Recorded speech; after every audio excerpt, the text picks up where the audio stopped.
a lei, quando ela foi criada, ela foi muito pensada não em proibir, em restringir, e sim em colocar a casa em ordem. Aquilo que a Fernanda comentou agora há pouco, que é importante de enfatizar. Pré-LGPD, você não tinha uma lei no Brasil que fizesse as empresas se organizarem e conseguir responder as seguintes perguntas.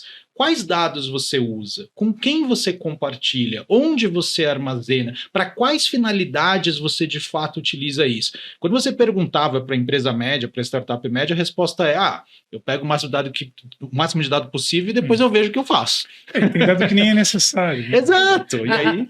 a gente brinca no escritório que a lei veio mudar olha, já que eu tenho, eu posso... Eu só vou ter se eu tiver um motivo.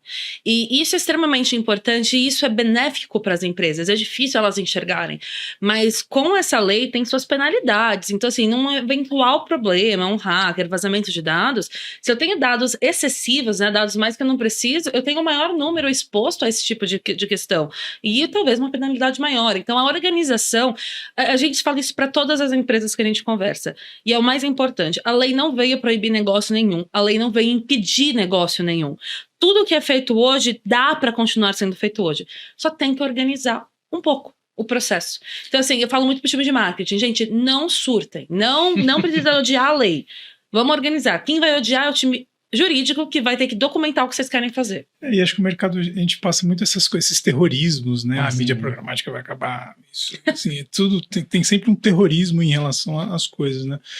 E aí, hoje, na prática, assim, numa questão prática, quais os erros que vocês ainda costumam ver recorrentes das empresas, sejam elas médias ou grandes, assim? Tá legal. Eu vou começar e você me complementa.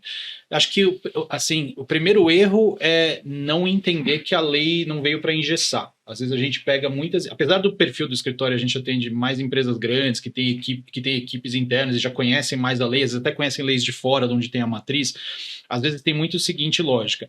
Essa lei brasileira é igualzinha à europeia ou é igualzinha da minha matriz, então eu vou fazer tudo igual. Primeiro erro, porque não é. Você tem mais flexibilidade, você pode estar dando um tiro no pé no sentido de que você às vezes está sendo mais tímido do que poderia com a sua campanha, com o seu marketing, do que às vezes você poderia ser. E tem o contrário também. A lei é mais flexível, né? Então eu vou fazer o que eu quero. Se me pegarem, eu vejo. Não, aí também vai dar ruim pelos mesmos motivos. É o extremo. São os extremos. Então acho que conhecer a lei e entender essas nuances, sim. Acho que outra coisa que é um erro ainda é dizer o seguinte: isso é só para empresa grande, isso não vai me afetar. Uma coisa que é super legal o nosso público aqui saber é o seguinte: tem empresa que toma o susto da LGPD. O que é o susto da LGPD? Eu sou, por exemplo, um fornecedor de uma empresa grande e ninguém nunca me exigiu nada. De repente, na nossa renovação de contrato, vem lá uma exigência: olha, você tem que estar em conformidade com a LGPD. O cara, LGPD, o quê? O que é isso? E quando ele vê a lista, a gente já teve essa reação, tá? Não, vocês estão de brincadeira. Não é possível que essa lei exija esse monte de documento. Sim, ela exige, mas justamente para... mas não vai mudar nada no meu negócio. Vai, porque você vai mostrar que você atua com responsabilidade. E se eu não fizer nada disso? Talvez você não seja escolhido como fornecedor. Eu, como empresa, tenho 10 empresas que podem me atender. 3 estão em conformidade, 7 não estão. Para que eu vou importar o problema ali para dentro de casa? Não, e esses problemas existem, porque a empresa é responsável por quem contrata. E isso significa nos termos da lei. Então, se faz uma má contratação e esse parceiro tem um problema, a chance de você também ser responsabilizado é enorme se você não ter essa comprovação que você fez sua tarefa de casa. E isso vem da Europa, ironicamente falando. Isso é uma coisa que é cenário europeu e a gente vê vindo para o Brasil. O Brasil é um país que tem muito contrato, a gente tem muito litígio, a gente tem muito problema. Então é bom ficar preparado. Mas para mim o principal erro que eu vejo as empresas é não levando a sério esse tema ainda dentro de casa. Tem muita empresa, tem gente que acha que essa lei não vai pegar. Essa lei já pegou. Já pegou, né? E essa lei não vai ser algo que você faça tarefas dentro de casa e parou. É eterno, porque sempre vai ter alterações, sempre vai ter evoluções, sempre vão ter novos negócios. Então, privacidade já se tornou uma rotina. E me surpreende muito não ver as marcas usando isso cada vez mais a seu favor. Uma marca que passa segurança no mundo de tantos vazamentos e tanta insegurança para as pessoas é uma marca muito mais respeitada entre os consumidores. Então, o que a gente tem tentado é incentivar isso nas campanhas, ser um pilar de uma campanha.